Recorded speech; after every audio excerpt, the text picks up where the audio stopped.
დღევანდელი დღის თემა. უთხრა ღმერთმა ნოეს და მის შვილებს მასთან ერთად.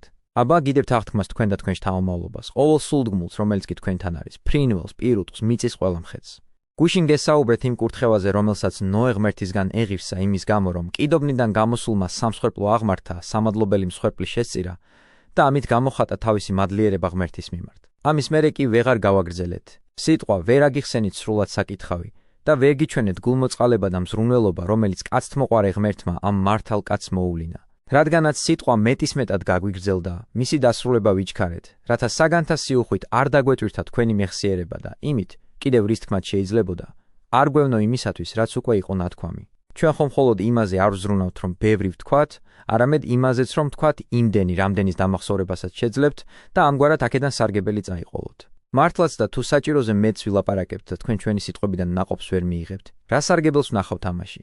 ამგვარად, რა კი ვიცით, რომ ჩვენ ეს შრომა ქადაგებისა თქვენ სარგოთ ვიდეთ თავს და ჩვენთვის კმარჯილდოთ მიგვაჩნია თუ დავინახავთ. რომ თქვენ გულდასმით ინარჩუნებთ ჩვენს სიტყვებს მეხსიერებაში და წინ მიიწევთ შეცნობის გზაზე და რომ თქვენი სულის წიაღში ინახავთ მათ, მუდამ ფიქრობთ მათზე და აცოცხლებთ თქვენს ხსოვნაში. როცა ადრე ნათქვამი გახსოვთ, თქვენ შეგიძლიათ უფრო იოლად მიიღოთ ის, რაც შემდგომ უნდა ითქვას და ამგვარად დროთა განმავლობაში სხვათა სწავლებას შეძლებთ. მთელი ჩვენი ზრუნვა, მთელი მონდომება იმას ემსახურება, რომ სრულყოფილები გახდეთ და არაფერი წმინდა წერილიდან აღარ იყოს თქვენთვის უცნობი. წერილის ცოდნა კი, თუ კი ჩვენს ვისურვებთ, ყურადღებიანი და ფხიზლები ვიყოთ, დიდად დაგვეხმარება ცხოვრების გაუმჯობესებაში და სათნოების გმირობათა ჩასადენად უფრო მონდომებულს გაგვხდის. როდესაც დავინახავთ, რომ ყოველი მართალი, რომლებსაც ღვთის წინაშე დიდი კადნიერება მოუპოვებიათ, ჯილდოს იმისთვის ეღირსა, რომ მთელი ცხოვრება ცდუნებებსა და მწუხარებაში გაატარა და უდიდესი მოთმინება და ღვთის მადლიერება გამოავლინა მას, განა არ ვისურვებთ მათნაირი გზით სვლას, რათა მათი მსგავსი ჯილდოები მივიღოთ. ამიტომ გთხოვთ ყოველ დღე ჩავიდინოთ რამე კეთილი საქმე და განვავრცოთ ჩვენი სულიერი ცოდნა, უკვე გაკეთებული სიკეთე გულმოდგინეთ და უდიდესი სიფხიზლით შევინახოთ. ხოლო რაც გვაკლია, იმას ვამატოთ, რათა ამგვარად მიაღწიოთ სათნოების მწვერვალებს ჩვენ და საქებრად, ეკლესიის ასამაღლებლად, ქრისტეს სადიდებლად. აი, მეც სულიერი დამოწყურის მიღების დაუოკებელ სურვილს რომ ხედავ თქვენში, თუმცა კი ვაცნობიერებ საკუთარ სიმწირეს, ყოველდღიურად გთავაზობთ ნადიმს წმინდა წერილიდან. და რასაც ღვთის სახიერება მიბოძებს თავისი კაცთმოყვარებით და თქვენ სარგოთ, იმას გადმოვცემ თქვენ სმენას. მას დღესაც უჩვენოთ თქვენ სიყვარულს ის მეტის სიყვარული, რომელიც ღმერთმა ადამიანთა მოდგმას მოუვლინა. და ამისთვის გასმენთ სიტყვებს ღმერთმა ნოეს რომ უთხრა და უთხრა ღმერთმა ნოეს და მის ძეებს მასთან ერთად. მას მერე რაც აკურთხა ნოე და მისი ძეები და უთხრა. ხოლო თქვენ აღორძინდით და გამრავლდით, მისცა მათ ძალაუფლება ყველა ცხოველზე და ნება მისცა, ეჭამათ ისინი. როგორც მწვანე ბალახი და მხოლოდ სისხლიანი ხორცის ჭამა აუკრძალა, ღმერთმა, ვინც მუდამ წყალობით აავსებს ჩვენს ბუნებას, კვლავ განაგრძო მართალზე და მის შთამომავლებზე ზრუნვა და მეტი წყალობა უბოძა. და უთხრა ღმერთმა ნოეს და მის ძეებს მასთან ერთად და თქვა: აჰა, მე აღვადგენ ჩემს აღთქმას თქვენთვის და თქვენი თესლისთვის თქვენ შემდეგ და ყოველი ცოცხალი სულისთვის თქვენთან ერთად, ფრინველთაგან და პირუტყვთაგან და მიწის ყველა მხეცისთვის, რაც არის თქვენთან ერთად. ყველასთან, რომლებიც გამოვიდნენ კიდობნიდან და დავდებ ჩემს აღთქმას თქვენთან და აღარ მოკვდება არც ერთი ხორციელი წარღვნისგან და აღარ იქნება წარღვნა მთელი ქვეყნის გასანადგურებლად. რა კი მართალი ნოე შესაძლებელია, კვლავ მშფოთვარე ყოფილიყო და სული აფორიაქებული ჰქონოდა შიშით. ყოველ წამოწმებაზე წარღვნის მოლოდინს გაეტანჯა იმისათვის, რათა იგიც და მისი შთამომავლებიც გულმშვიდად ყოფილიყვნენ. სახიერმა ღმერთმა რა კი იცოდა, რომ ამიერიდან მცირე უსიამოვნებაც კი შეაშფოთებდა ნოეს და შესაძლოა მცირე წვიმასაც კი აეფორიაქებინა და შეეშინებინა. ამიტომ მოწყალე ღმერთმა მოინდომა გაემხნევებინა იგი ყოველგვარი შიში მოეშორებინა და სრული სიმშვიდე და აუშფოთველობა მოეგვარა და დაჰპირდა, ამგვარი სახჯელი მეტად აღარასოდეს მოევლინა. მართალია, იგი ამას უკვე ადრევე შეჰპირდა, როდესაც თქვა, როგორც თქვენც ისმინეთ. მეტად აღარ დავწყევლი ქვეყანას ადამიანთა საქმეების გამო, ანუ თუნდაც რომ ადამიანები მრავალ ბოროტებას ჩადიოდნენ, მე კაცთა მოდგმას ასე აღარ დავსჯიო. და აი, იგი კვლავ ავლენს გამოუთქმელ კაცთმოყვარებას და კვლავ იგივეს ჰპირდება, რათა მართალი მშვიდად ყოფილიყო და თავისთვის ასე არ ეფიქრა. ღმერთმა ადრეც დალოცა ჩვენი მოდგმა და გამრავლების ნება დართო და მაინც ასე სრულიად გაწყვიტა ყველა. ამგვარად, იმისათვის, რათა მისი გონებიდან ყველანაირი შფოთვა ამოძირკოს და დაარწმუნოს, რომ ასეთი რამ მეტად აღარ მოხდება, ღმერთი ამბობს. როგორც წარღვნა მოვავლინე კაცთმოყვარების გამო, რათა ბოროტება აღმეკვეთა და მისი გავრცელება შემეწყვიტა, ასევე ახლაც, ჩემი კაცთმოყვარებით გპირდებით, ამიერიდან აღარ ჩავიდინო ასეთი რამ, რათა თქვენ ცხოვრება შიშის გარეშე გამლოთ. აი რატომ ამბობს? აღვადგენ ჩემს აღთქმას თქვენთვის, ანუ ხელშეკრულებას გიდებთ. როგორც ადამიანურ საქმეებში, როდესაც ვინმე რაიმეს პირობას იძლევა, ხელშეკრულებას დებს და ამით საბუთს იძლევა, ასევე მოწყალე ღმერთიც ამბობს. აღვადგენ ჩემს აღთქმას თქვენთვის. ბრძნულად თქვა, ანუ განვაახლებ იმას, რაც სრულიად დაქცეული იყო ადამიანთა ცოდვების გამო და აღვადგენ ჩემს აღთქმას თქვენთვის და თქვენი თესლისთვის თქვენ შემდეგ. დააკვირდი ღმერთის გასმოყვარებას. აღთქმა გაგრძელდება არა მხოლოდ თქვენთვისო, ამბობს, არამედ ვაცხადებ, რომ თქვენ შთამომავლებთანაც არ დაირღვევა იგი. შემდეგ იმისათვის, რომ თავისი გულუხვი მოწყალება დაგვანახოს, ამბობს და ყოველი ცოცხალი სულისთვის თქვენთან ერთად, ფრინველთაგან და პირუტყვთაგან და მიწის ყველა მხეცისთვის, რაც არის თქვენთან ერთად. ყველასთან, რომლებიც გამოვიდნენ კიდობნიდან და დავდებ ჩემს აღთქმას თქვენთან და აღარ მოკვდება არც ერთი ხორციელი წარღვნისგან და აღარ იქნება წარღვნა მთელი ქვეყნის გასანადგურებლად. ხედავ მცნების დიდებულებას, ხედავ განადანაპირების გამოუთქმელ მნიშვნელოვნებას. დააკვირდი თავის გულმოწყალებას როგორ განავრცობს უტყვებზე და მხეცებზე და არა უმიზეზოდ. რაც ადრეც ხშირად მithქვამს, იმასვე გავიმეორებ ახლაც. რადგანაც ეს ცხოველები ადამიანისთვის არიან შექმნილი, ამიტომ ისინი ხდებიან იმ წყალობის მონაწილე, რაც ადამიანს მიჰკერძა ღმერთმა. მართალია მცნება საერთო ჩანს ადამიანისა და პირუტყვისთვის, მაგრამ სინამდვილეში ეს ასე არ არის. და ეს კეთდება ადამიანის სანუგეშოდ, რათა მან იცოდეს, რა პატივი ერგო, რომ არა მხოლოდ მასზე ვრცელდება მოწყალება, არამედ მის გამო ყველა ეს ცხოველიც ღმერთის სიკეთის გამზიარებელი ხდება. აღარ მოკვდება არც ერთი ხორციელი წარღვნისგან და აღარ იქნება წარღვნა მთელი ქვეყნის გასანადგურებლად. ხედავ, როგორ ერთხელ ორჯერ და მრავალჯერ ვპირდება, რომ მეტად აღარ ამოწყვეს ასე სრულიად სულდგმულს დედამიწაზე, რათა მართალი ნოეს აზრებიდან შფოთი განდევნოს და მომავლის თაობაზე დაამშვიდოს. შემდგომ კი ღმერთი არა საკუთარ ბუნების, არამედ ჩვენი უძლურების გათვალისწინებით, ღმერთი არ კმარობს მხოლოდ სიტყვიერ დაპირებას, არამედ ჩვენ საჭიროებამდე იმდაბლებს თავს და გვაძლევს ნიშანს, რომელიც საუკუნიდან საუკუნემდე ადამიანთა მოდგმას ამგვარი უბედურების შიშს აარიდებდა. ისე რომ თუნდაც კოკისპირული წვიმა წამოსულიყო, თუნდაც რომ უჩვეულო ქარიშხალი ამოვარდნილიყო, თუნდაც რომ დიდი წყალდიდობა მომხდარიყო, მაშინაც არ შეგვშინებოდა, არამედ მშვიდად ყოფილიყავით მოცემული ნიშნის მხილველნი. და უთხრა უფალმა ღმერთმა ნოეს: ეს არის აღთქმის ნიშანი, რასაც მე ვდებ ჩემსა და თქვენ შორის. დააკვირდი რა პატივს ეღირსა მართალი ნოე. როგორც ადამიანი ლაპარაკობს ადამიანთან, ასევე უდებს მას ღმერთი აღთქმას და ეუბნება. ეს არის აღთქმის ნიშანი, რასაც მე ვდებ ჩემსა და თქვენ შორის და ყოველ ცოცხალ სულს შორის, რომელიც არის თქვენთან საუკუნო მოდგმაში. ხედავ, რომ ნიშანი ყოველ სულიერს რომ იყო დაპირებული, სამარადისოდ გრძელდება საუკუნო მოდგმაშიც. ღმერთი ნიშანს აძლევს არა მხოლოდ ყველა ცოცხალ არსებას, არამედ სამუდამოდ, საუკუნოდ, სამყაროს დასასრულამდე. და რა არის ეს ნიშანი? ჩემს სისარტყელას ვდებ ღრუბელში და იქნება აღთქმის ნიშნად ჩემსა და ქვეყანას შორის.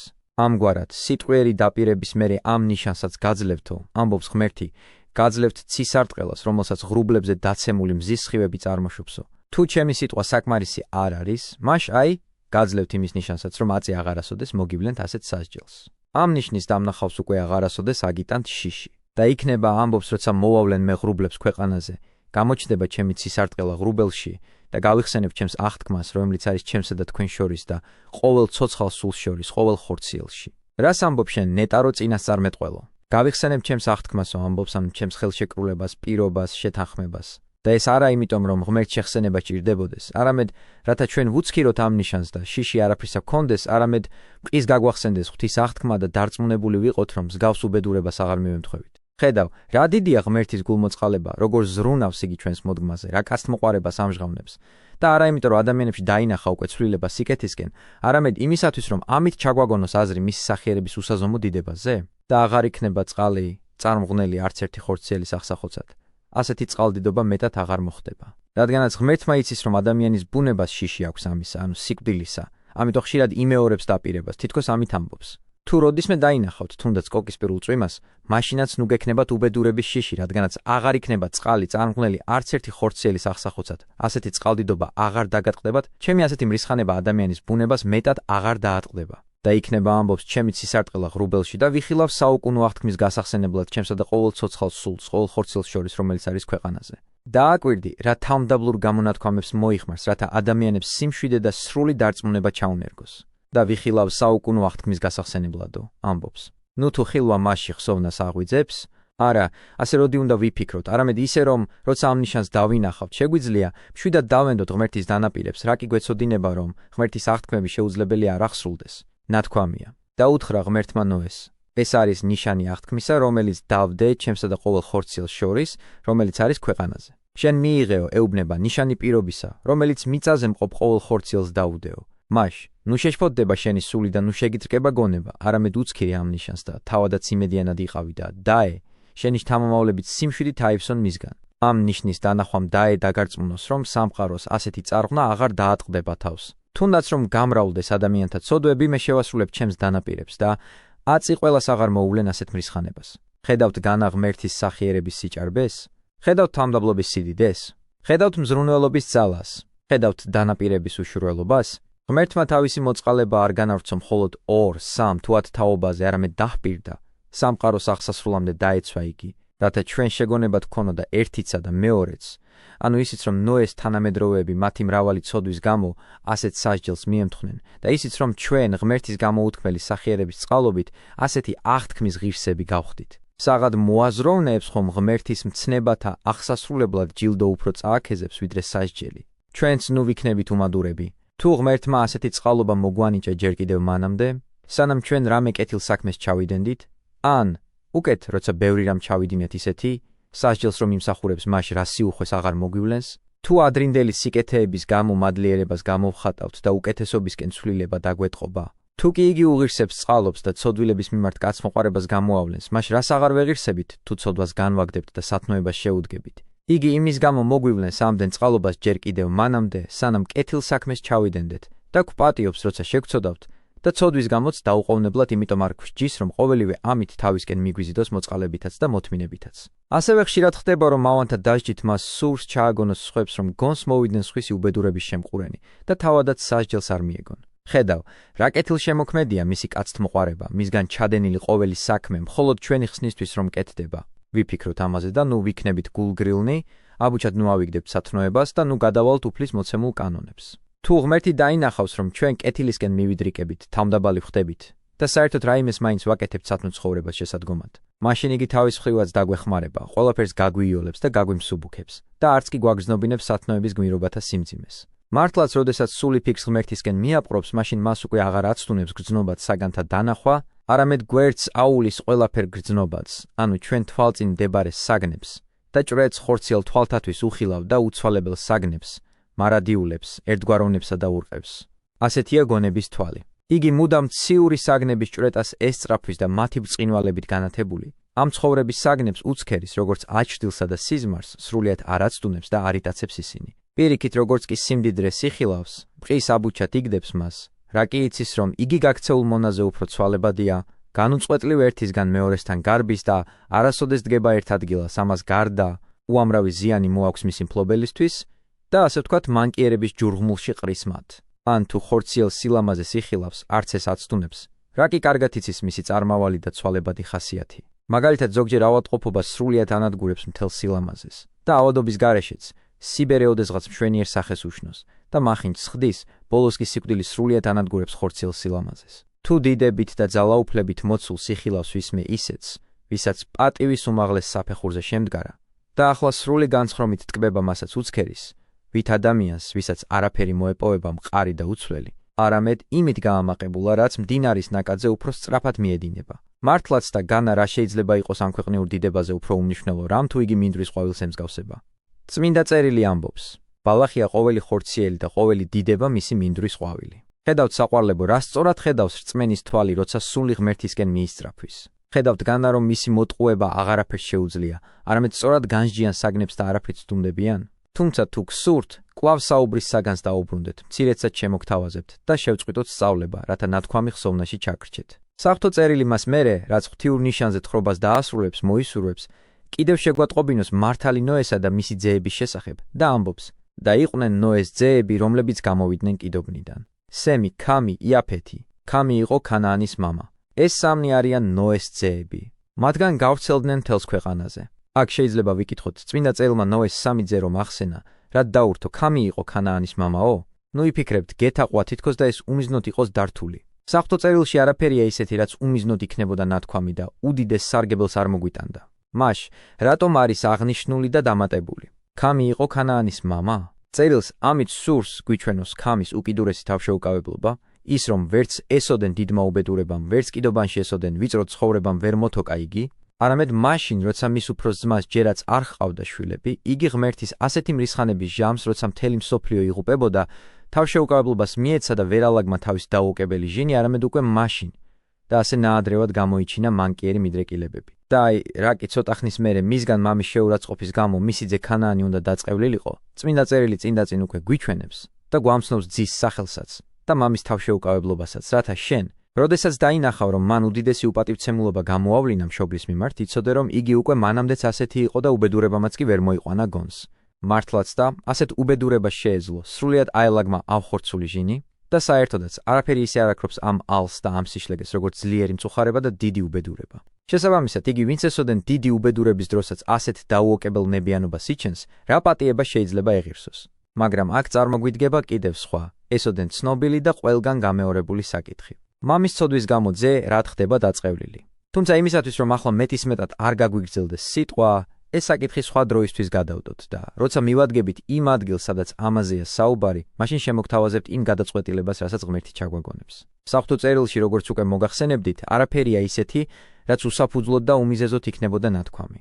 ამგვარად, ჯერჯერობით მხოლოდ ის ვიცით, რომ მოსეს ფუჭად და უმიზნოდ არ უხსენებია ქამის ძის სახელი, როდესაც გითხრა. ქამი იყო ქანაანის მამა. შემდეგ იგი ამბობს: ეს სამნი არიან ნოეს ძეები. მათგან გავრცელდნენ მთელს ქვეყანაზე უყურადღებოთ ნურც ამ სიტყვებს დავტოვებთ, საყვარლებო, არამედ მათშიც ღვთის ძალის დიდებულება დავინახოთ. ეს სამნი, ნათქვამია, არიან ნოეს ძეები. მათგან გავრცელდნენ მთელს ქვეყანაზე. როგორ მოხერხდა ამ სამისგან ამდენი ადამიანის დაბადება? როგორ შეძლეს ამის გაკეთება? ასე მცირერიცხოვანი ადამიანებისგან როგორ დასახლდა მთელი მსოფლიო? ან როგორ გადარჩა მათი სხეულები? მაშინ არ იყო ექიმი, რომელიც განკურნავდა, ჯანმრთელობის შესანარჩუნებლად არც სხვა რამ საშუალებები არსებობდა. არაშენებულიყო ქალაქები, ხოლო ასეთი უბედურების და კიდობანში მყოფობის მერე გარეთ დაქანცულები და დასუსტებულები გამოვიდნენ. როგორ მოხდა, რომ არ დაიხოცნენ მარტონი საზარელ უდაბურებაში დარჩენილები? როგორ არ დაიღუპნენ? მითხარი. განა შიში და ძრწოლა სულებს არ ურყევდათ და გონებას არ უშფოთებდათ? ნუ გიკვირს, საყვარელო. ეს ყველაფერი ღმერთმა მოიმოქმედა. ყველა ეს დაბრკოლება ბუნების შემოქმედმა მოსპო, მისმა ბრძანებამ, რომელიც იუწყებოდა. აღორძინდით და გამრავლდით და აავსეთ ქვეყანა ნოეს ძეებს გამრავლების ძალა შესძინა, როგორც ებრაელები ეგვიპტეში, თუმცა კი მათ სიცოცხლე გაუმწარეს მძიმე შრომით, თიხის ზელით და აგურების კეთებით, მინდორში მუშაობით, ყველა სამუშაოთი, რაზედაც უწყალოდ დამუშავებდნენ, მაინც ამის და მიუხედავად, უფრო მეტადაც მრავლდებოდნენ და ვერც ფარაონის სასტიკმა და არაადამიანურმა მოთხოვნამ, ვინც მათი ბიჭი ბავშვების წყალში ჩაყრა ბრძანა, ვერც შაგვრამ სამუშაოთა ზედამხედველებისგან ვერ შეამცირა მათი რიცხვი. პირიქით, ისინი სულ უფრო მეტად მრავლდებოდნენ, რადგანაც ზეგარდმო ძალა მდევნელთა სურვილების საწინააღმდეგოდ მოქმედებდა. ასე რომ, როცა ღმერთი ისურვებს, ნუ ეცდები მოვლენები ადამიანური წესის მიხედვით ახსნა. იგი ბუნებაზე მაღლა მდგომია და მის წესს არ ემორჩილება, არამედ თავად მოაწყობს ისე, რომ დაბრკოლებებიც კი საქმის წარმატებას მსახურობს. ზუსტად ასევე ახლაც ნოეს ამ სამი შვილისგან მან მთელი ქვეყნიერება დაასახლა. მათგან, ამბობს წერილი, მთელი დედამიწა იქნა დასახლებული. ხედავ განა ღმერთის ძალას, ხედავ მრავალი დაბრკოლების მიუხედავად მის სურვილს წინ ვერაფერი უდგება? იგივე შეიძლება დავინახოთ ქრისტიანული რწმენის მაგალითზეც. რამდენი მტერი, რამდენი მდევნელი ჰყავდა მას. მეფეებიც, ტირანებიც, ხალხებიც აღდგებოდნენ და ყოველ ღონეს ხმარობდნენ, რათა რწმენის ნაპერწკალი ჩაექროთ. მაგრამ სწორედ ამ დევნელებისგან ღვთისმოსაობის ისეთი კოცონი აგიზგიზდა, რომ მოედო ყველა ქვეყანას, დასახლებულსა თუ დაუსახლებელს. ინდოელებთან წახვალ თუ სკვითებთან, ან თუნდაც ქვეყნიერების კიდეზე, ან თუნდ ოკეანეზეც კი ყველგან იპოვი ქრისტეს მოძღვრებას, ყოველთა სულთა განმანათლებელს. გასაკვირი და უჩვეულოა, რომ მართლმადიდებლურმა რწმენამ ბარბაროსი ხალხებიც კი გარდაქმნა. მათ ბრძნად განსჯა ისწავლეს, მიატოვეს ძველი ჩვევები და სათნოების გზას ღვთისმოსაურად შეუდგნენ. როგორც ნოეს სამი ძისგან ყოველთა შემოქმედმა ადამიანთა ასეთი სიმრავლე წარმოშვა, ასევე 11 მეთევზის, უსწავლელი, უბრალო, ბაგის განხმის ვერ გამბედავით 11 ადამიანის მეშვეობით, მან მთელი ქვეყნიერება მოაქცია. ამ უსწავლელმა და უბირმა მეთევზეებმა ფილოსოფოსებს შეუკრეს ენა და თითქოს და ფრთაშესხმულებმა მოიქროლეს მთელი სამყარო, სიკეთის სიტყვა თესეს მასში, ძეძვები ამოძირკვეს, ძველი ჩვევები მოსპეს და ყველგან ქრისტეს კანონები დაადგინეს. მათი ვერც მცირერიცხოვნება და ვერც უბირობა, ვერც მათგან უწყებული მოთხოვნების სიმკაცრე, ვერც ადამიანთა მთელი მოდგმის ძველადათებზე მიჯაჭვულობა ვერ გახდა მათი დამაბრკოლებელი. არამედ ყოველივე ეს გაანადგურა მათ წამზღვარებულმა ღვთის მადლმა, ისე რომ ისინი ყველაფერს იოლად აკეთებდნენ და დაბრკოლებები კიდევ მეტი გულმოდგინებისკენ აკეზებდათ. ისე ერთხელ ნაგვემები სიხარულით ახსავსე წავიდნენ სინედრიონიდან და ახარებდათ, რომ ღირს იქმნეს სახელისა მისისათვის გინებად მეორედ, მას მერე, რაც დილეგში ჩაყარეს ისინი და იქიდან ანგელოზმა დაიხსნათ, მათ კვლავ განაგრძეს იმავე სკეთება, რასაც ადრე აკეთებდნენ, მივიდნენ ტაძარში და სწავლების სიტყვას თესავდნენ და მრავალ ადამიანს მოინადირებდნენ. შემდეგ კი კვლავ შეპყრობილები ამისგან არამხოლოდ უმოქმედონი არ გამხდარან, არამედ კიდევ მეტი კადნიერება გამოავლინეს. დადგნენ გაშმაგებულ და კბილებმოხრჭიალე ადამიანებს შორის და თქვეს: მორჩილებაი ჯერ არს ღმრთისაი უფრო ის ვიდრე კაცთაი. ხედავ კადნიერების სიდიდეს? ხედავ, უბრალო მეთევზეები ვით არ უშინდებიან ესოდენ მრავალრიცხოვან კრებულს, გაშმაგებულებს და მზადმყოფებს, მოკლან და გაანადგურონ ისინი? მაგრამ ამას რომ მოისმენ, საყვარელო მომხდარი მიაწერე არა თავად მოციქულებს, არამედ ზეგარდმო მადლს, რომელიც ამტკიცებდა და აცოცხლებდა მათ მოშურნეობას. თავად ნეტარმა პეტრემაც, როდესაც დაბადებიდან კოჭლი განკურნა და როცა ყველამ გაიკვირვა მისი საქმე, მისთვის დამახასიათებელი პირდაპირობით თქვა: კაცნო ისრაიტელნო, რა ისა გიკვირს ამას ზედა? ანუ ჩვენ რა ისა გუხედავთ ვითარცა თვისითა ძალითა გინა, ღმრთის მსახურებით ამცა გუექმნა სლაი მაგისი? რად გაგიკვირდათ ასე ძალიან ეს ამბავიო? განა ჩვენ თავად ჩავიდინეთ ეს საქმე, განა ჩვენი ძალით დაუბრუნეთ მას სიჯანსაღე და სიარული შევაძლებინეთო? ანუ ჩვენ რა ისა გუხედავთ? ჩვენგან არაფერი გვიქნია, არამედ მხოლოდ ენა მოვიხმარეთ სიტყვების წარმოსათქმელად. ყოველივე დანარჩენი უფალმა და ბუნების შემოქმედმა აღასრულა. მან ღმერთმან აბრაჰამისმან და ისაკისმან და იაკობისმან, რომლებიც თქვენ პატრიარქებად მიგაჩნიათ. მან, რომელი თქვენ მიეცით და უარყავთ წინაშე პილატესა, რომელმან საჯა განტევება იმისი. ხოლო თქვენ წმიდა იგი და მართალი უარყავთ და ითხოვეთ კაცი იგი, კაცის მკვლელი მიმადლებად თქვენდა. ხოლო წინამძღვარი იგი ცხოვრებისაი მოჰკალთ, რომელი ღმერთმან აღადგინა მკვდრეთით, რომლისავართ ჩვენ მოწამე. და სარწმუნოებითა სახელისა მისისაითა, ამას რომელსა ხედავთ და იცით, განამტკიცა სახელმან მისმან. და სარწმუნოებამან მის მიერ მან მოსცა მას სიცოცხლე, ესე წინაშე თქვენ ყოველთა. დიდია მოციქულთა კადნიერება, დიდი და გამოუთქმელია მისგან მოწყვნილი მადლის ძალა. ნეტარი პეტრეს კადნიერება აღდგომის თვალსაჩინო დამამტკიცებლად გამოდგება.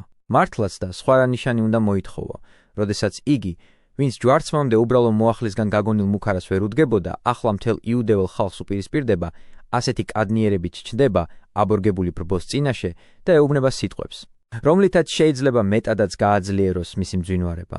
ხედავ, საყვარელო, ახლაც როგორ მართლდება ის, რაზედაც თავიდანვე ვთქვი. თუ მავანი ღმერთის სიყვარულით აენთება, მას მერე აღარ სურს, უცქიროს ხორციელი ხედვით აღქმულ საგნებს, არამედ სხვა თვალებით, ანუ რწმენის თვალებით იცქირება, მუდამ ზეციურ საგნებს მიაპყრობს მზერას, მათ ხედავს და მიწაზე მავალი, ყველაფერს ისეს ჩადის, თითქოს ზეცაზე ცხოვრობდეს. არაფერ ადამიანურში მისთვის აღარ ჩანს დაბრკოლება სათნოების გმირობის გზაზე. ასეთი ადამიანი აღარად აგდებს ცხოვრების სიამეებს, არც ხელის შემშლელ და მძიმე პირობებს, არამედ ყოველივე ამას გვერდს აუვლის და თავისი სამშობლოსკენ ისწრაფვის, როგორც გრძნობად ასპარეზზე უდიდესი ძალისხმევით მორბენალი ფალავანი ვერ ამჩნევს შემხედრებს, თუნდაც რომ 1000 ჯერ შეეჯახონ მას, არამედ მთელი აზრები ასპარეზისკენ აქვს მიმართული და დასახული მიზნისკენ მიილტვის, სწორედ ასევე ის, ვინც სათნოების გზაზე სიარულს ცდილობს და მიწიდან ზეცად ასვლა მოსურვებია, ყოველივე ხილულს დაბლა ტოვებს, თელ ყურადღებას ასპარეზს მიაპყრობს და არ ჩერდება, არ ყომდება არახილულით, სანამ სათნოების მწვერვალზე არ მოექცევა. ასე განწყობილი ადამიანისთვის არაფერს ნიშნავს ის, რაც საშინელი ჩანს ამ ცხოვრებაში. არ აშინებს არც მახვილი, არც უფსკრული, არც მხეცთა ეშვები, არც წამება, არც ჯალათის ხელი, არც სხვა რამყოფიერი უსიამოვნებანი. არა, დააფინონ მის წინ მხურვალე ღადარი, მასზე გაივლის, ვითმოლზე და ყვავილნარზე. რამე სხვა წამებით დაემუქრონ, ამის ხილვა ვერ შეძრავს და არ გაიქცევა, რადგანაც მისი სული მომავალ სიკეთეთა წყურვილს შეუპყრია და იგი, თითქოს და ხორციდან გასული, მაღლდება ტანჯვაზე. ზეგარდმო წყალობა აძლევს ძალას და ხორციელ ტანჯვას ვერც გიგრძნობს. ამიტომაც გთხოვთ, იმისათვის, რათა შევძლოთ იოლად ავიტანოთ სათნოების შრომა, ღმერთის უდიდესი სიყვარული გამოვავლინოთ, მისკენ მივმართოთ ჩვენი აზრები და ნურაფერი ამქვეყნიური ნუ გაგვაჩერებს ამ ასპარეზზე შემდგარებს. არამედ ვიფიქროთ მომავალი სიკეთეებით მარადილ ტკბობაზე და მშვიდად გადავიტანოთ ყველა ამქვეყნიური ვაება. ნურც შეგინება დაგვამწუხრებს, ნურც სიღარიბე შეგვბოჭავს, ნურც ხორციელი სენი შეგვისუსტებს სულიერ სიმხნევეს, ნურც ადამიანთაგან ნაგემი სიძულვილი და დამცირება მოგვაკლებს სიბეჯითეს სათნოების გმირობათა ჩადენისას. არამედ ჩამოვიფერთხოთ ყოველივე ეს, ვით მტვერი, მხნე და ამაღლებული სულიერი განწყობა მოვიხმოთ და უდიდესი სიმამაცე გამოვავლინოთ. როგორც გუშინ შევთხოვდით თქვენს სიყვარულს, ვცადოთ მტრებთან შერიგება და სულიდან ყველა სხვა ვნებაც გამდევნოთ. თუ კი უწმინდური ჟინი გვაშფოთებს, განვაგდოთ იგი. თუ მრისხანება აგვანთებს, ეს მცხუნვარება დავიცხროთ სულიერ სწავლებათა გალობით, რომლებიც ამ ნების დამღუპველობას გვიჩვენებენ. გაბრაზებული კაცი მშვენიერი ვერ იქნება, გაბრაზებული კაცი მშვენიერი ვერ იქნება და სხვაგანაც, რომელი განურისხნეს ძმასათვისაც ცუდად, თანამდებ არს იგი გეჰენიასა მას ცეცხლისასა. თუ სულს ვერცხლის მოყვარება გვიფორიაქებს, შევეცადოთ, თავით დავიხსნათ ამ დამღუპველი ავადობისგან და ამოვძირკოთ იგი, ვით ყველა ბოროტების ფესვი და ჩვენი შემაშფოთებელი ყველავნების გამოსწორებას ვეცადოთ, რათა აუ საქმეთაგან თავმოზღუდულებმა და კეთილ საქმეთა ჩამდენებმა იმ საზარელ დღეს შევძლოთ ვეღირსოთ ღვთისგულმოწყალებას, მადლითა და უხვებითა მხოლოდ შობილისა ძისა მისისათა, რომელსა მამისა და სულისა წმინდისა თანაშვენის პატივი, ძალი და დიდება, აწ და მარადის და უკუნითი უკუნისამდე. ამინ.